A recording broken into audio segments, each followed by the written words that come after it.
Once again, dear children, welcome to my YouTube channel.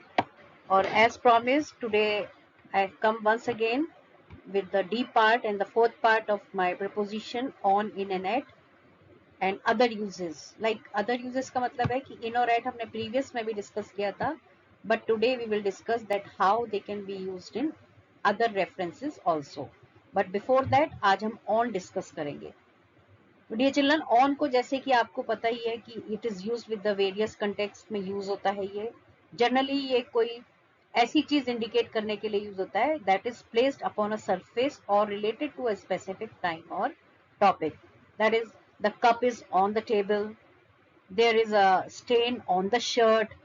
तो कोई चीज किसी चीज के ऊपर प्लेस्ड है या सरफेस पर है या related to a specific topic है, तब हम ऑन का यूज करते हैं। डे और डेज और डेट्स के साथ भी हम ऑन यूज करते हैं, जैसे कि she was born on July 15th, the party is on new year's eve, something like that. Forms of communication होता है तब भी हम ऑन यूज करते हैं। He is on the phone, I saw it on the TV. और regarding the topics of subjects, जैसे कि they wrote a report on global warming. तो इस तरह से ये तो हमारी जर्नल यूजेस हैं, रेगुलर यूजेस हैं। समथिंग लाइक दैट स्ट्रीट्स और रोड्स के साथ भी हम यूज करते हैं, जैसे कि the shop is on the corner of the road, on the corner sorry, they live on the Babar avenue. तो इस तरह से जो हम लोकेशंस वगैरह बताते हैं, स्ट्रीट्स बताते हैं, रोड्स बताते हैं, तब भी हम ऑन का यूज करते हैं। और when we have to say something which is being attached or connected, तब भी हम on का यूज करते हैं, जैसे कि the button is on the jacket, the painting is on the wall. So ये तो एक on के regular uses हैं, और generally we all are aware of these uses of on.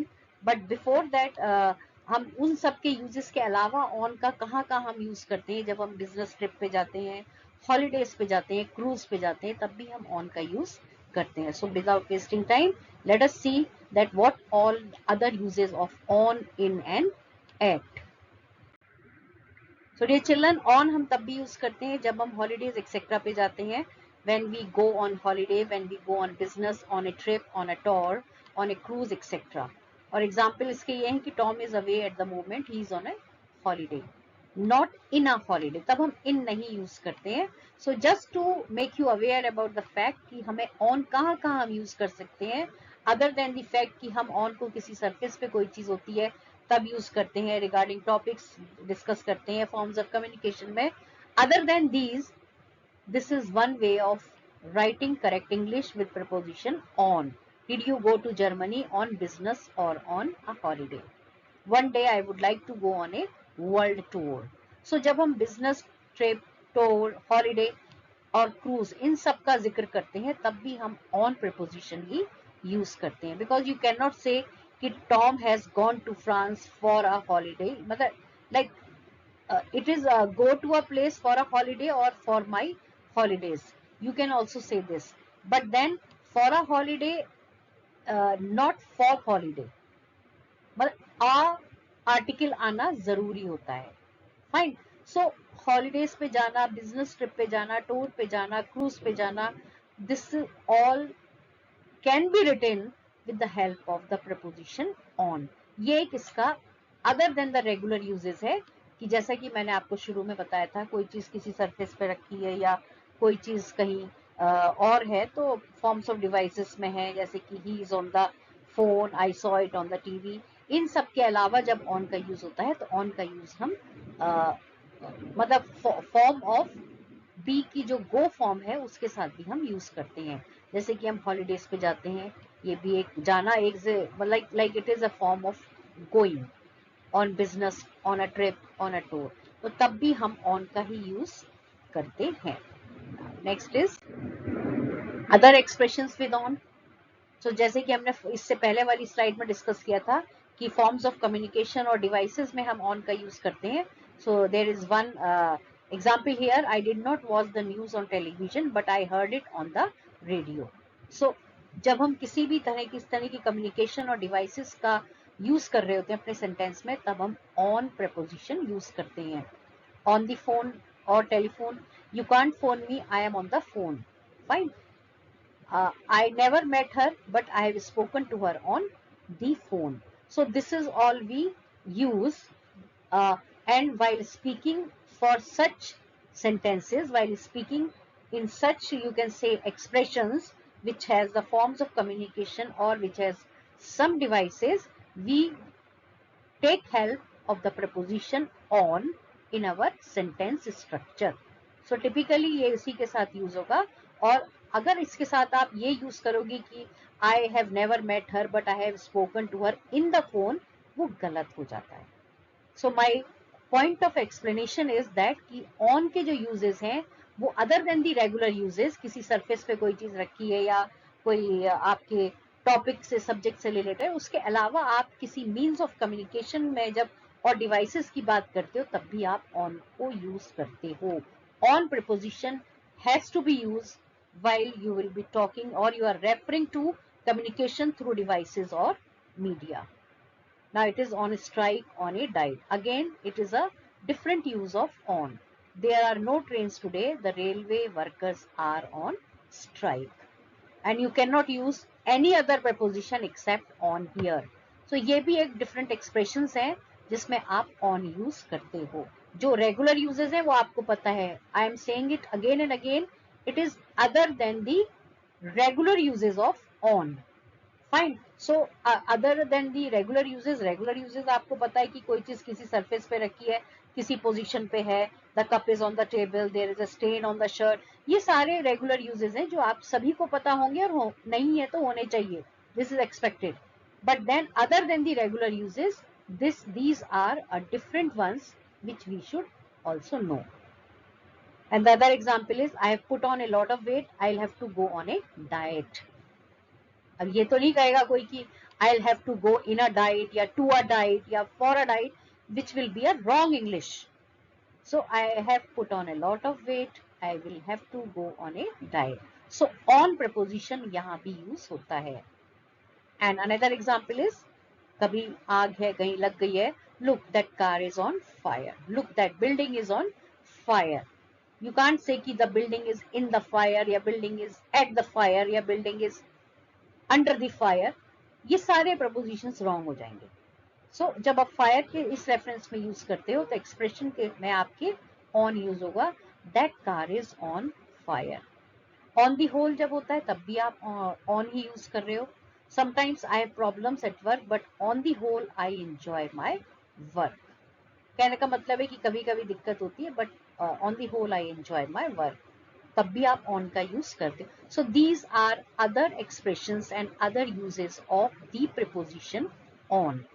एक कोई purpose होता है intentionally. I am sorry, I did not mean to annoy you. I did not do it on purpose. Fine. I did not do it on purpose. यहाँ पे फिर से आपने on use किया, which is a correct English and a correct preposition. It is just to tell you that how different types of uses we have for on as a preposition. Now moving on to the next slide. Now in भी हमने बहुत सारे discuss किए हैं. इससे previous वाली मेरी जो वीडियो थी उसमें हमने इनके बहुत से सारे डिस्कस किए हैं कि इन कब यूज होता है या एट कब यूज होता है. But other than the regular uses of in और एट, हम ये थोड़े से डिफरेंट हम यूज कर रहे हैं. फाइन. तो जैसे कि आपकी इन को आपको पता था कि जब कोई एनक्लोज जगह होती है या कोई एक एनक्लोज्ड या जनरल लोकेशन होती है तो उसमें आप इन यूज करते हो, that she is in the kitchen. Fine. The keys are in the drawer. ये एक एनक्लोज्ड लोकेशन है और मोर जनरल है. और आप कोई बड़ी जगह होती है जैसे कि लार्जर एरिया, लार्जर प्लेस होती है, तब भी आप इन यूज करते हो, जैसे कि he lives in New York. Fine. तो ये सारे आपने यूजेस मेरा इससे पहले वाले वीडियो मैंने डिस्कस किया था. और किसी किसी सिचुएशंस में भी आप करते हो, कंट्रीज में करते हो, सिटीज में करते हो, लार्जर एरियाज में करते हो, in the city, in Europe, in France. और जो एनक्लोज्ड एरियाज होते हैं उनमें आप इनका यूज करते हो, in the car, in the room. Fine. और हमने एट भी यूज किया था, हम नेक्स्ट स्लाइड में उसको यूज करेंगे. But this is other expressions with in, जो आपने रेगुलर इन के यूजेस सीखे हैं मेरे प्रीवियस वीडियो में, उससे अलग हटके ये इनके यूजेस हैं. जैसे कि in the rain, in the sun, in the shade, in the dark, in bad weather. तो इन सभी एक्सप्रेशंस के साथ हम इन प्रपोजिशन का यूज करते हैं. It is not confined only to such situations जहाँ पे कंट्रीज का नाम आए या सिटीज का नाम आए या किसी एनक्लोज स्पेस का नाम आए. कहने का मतलब ये है कि इन प्रपोजिशन का यूज हम अदर देन सच सिचुएशन भी करते हैं. वो अदर देन सच सिचुएशन जैसे कि in the rain, in the sun, in the shade. So we sat in the shade, it was too hot to sit in the sun. अब यहाँ पे हमने इन द शेड और इन द सन दोनों यूज करा है और इनके साथ हमने इन प्रपोजिशन यूज किया है. Don't go out in the rain. Wait until it stops. Write in ink. अब इंक, हाँ, राइट इन का मतलब है कि आप इंक पेन से लिखिए. इट इज नॉट कि आप पेंसिल से लिखिए या किसी और मीडियम से लिखिए. राइट के साथ हमेशा इन इंक आता है when you are supposed to decide कि whether you are supposed to use the ball point or the pencil or sketch pen. So that option जब आपके ये होता है उस वक्त अगर आपसे कोई ये कह रहा है write in ink, that means that the speaker wants to say that you should use a pen which writes in blue color, in biro, in pencil. So this is how the speaker would speak. When do you do the exam? You are not allowed to write in pencil. So in pencil का मतलब आपको pencil से लिखना allowed नहीं है. in ink का मतलब है कि आप पेन से लिखिए. So it is only an expression, a different expression than the regular expression which we have been using all through this time. Now also in words, in figures, in block letters, etc. जब आपको ऐसे कोई instructions मिलते हैं कि in words write this thing in words, write in figures, write in block letter, fill in the form in block letter, ये सारे instructions के समय भी आप in preposition use करते हो. So as my heading says that other expressions within, I mean to say कि जो regular uses होते हैं उससे हटके ये इनका कहाँ का यूज होता है. हो सकता है किसी को ये आते हो, but there are many people बहुत गलत लिखते हैं, बहुत गलत बोलते भी हैं. So it is just for the information. Now जब आपको in cash, I paid the bill in cash but I paid by cheque, my credit card so so so. Fine. So I paid the bill in cash. Cash के साथ आप जब भी कोई preposition use करोगे तो आप इन ही यूज करोगे. आप ये नहीं कहोगे कि आई paid the bill by cash, I paid the bill on cash या I paid the bill from cash I had. गलत इंग्लिश है. So I paid the bill in cash. This is correct English and the correct preposition is being used.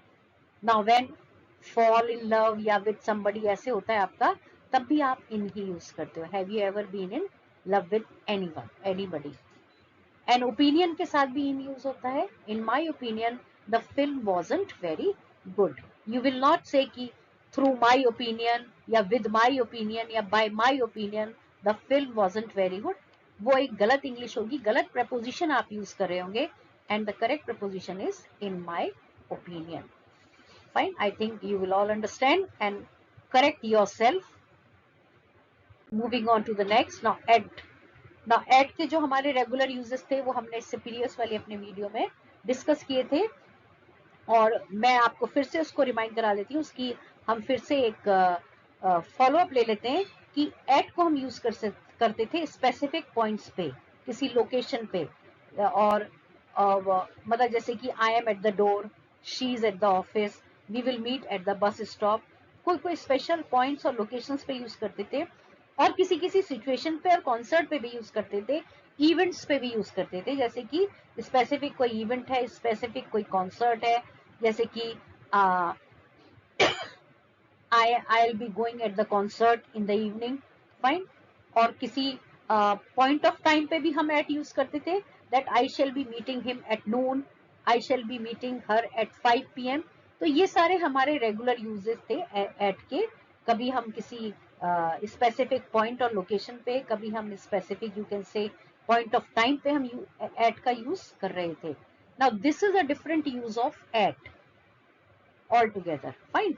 We say at the age of, at a speed of, at a temperature, etc. For example, Jill left school at 16 or at the age of 16. So in both ways the sentence is correct. At 16 का मतलब कि जिल ने school में पढ़ना 16 साल की उम्र से छोड़ दिया था. और we can say Jill left school at the age of 16. तो ये एक another expression, another ये एक हमारी अनदर वो है हमारा एट का यूज जो हमने यहाँ पे किया है, हमारे जो रेगुलर यूज है उससे हमने अलग हटके किया है. And the next one is the train was travelling at 120 miles an hour or at a speed of 120 miles an hour. तो आप चाहे ये कहें कि at a speed of 120 miles or you say it traveling at 120 miles an hour, both are correct, but then at का use होगा. ऐसा नहीं है कि आप कह दें कि the train was traveling, the train was running at the running in the speed of, या running with the speed of 120 miles an hour, which will be a wrong English. So the correct English is at a speed or at 120 miles an hour. Again, third example, water boils at 100 degree Celsius. So यहाँ पे भी हम at use करते हैं. हम ये नहीं कहेंगे water boils with 100 degree या water boils from 100 degree Celsius या water boils on 100 degree Celsius. ऐसा हम कुछ नहीं बोलेंगे because that will be a wrong expression of English. So this is just a different use of at herein. और on का भी हमने अभी different use किया है, in का भी हमने different use learn किया है. So other than the regular uses, we use these prepositions with different expression of English as well. So I am sure you will be learning very fast. Wait for my next video also. So preposition part E to be continued. Wait for it. I'll be coming with more and more such expressions, different things, and more learning experiences for you. But then do not forget to like, share, and subscribe. Watch out for more. Thank you.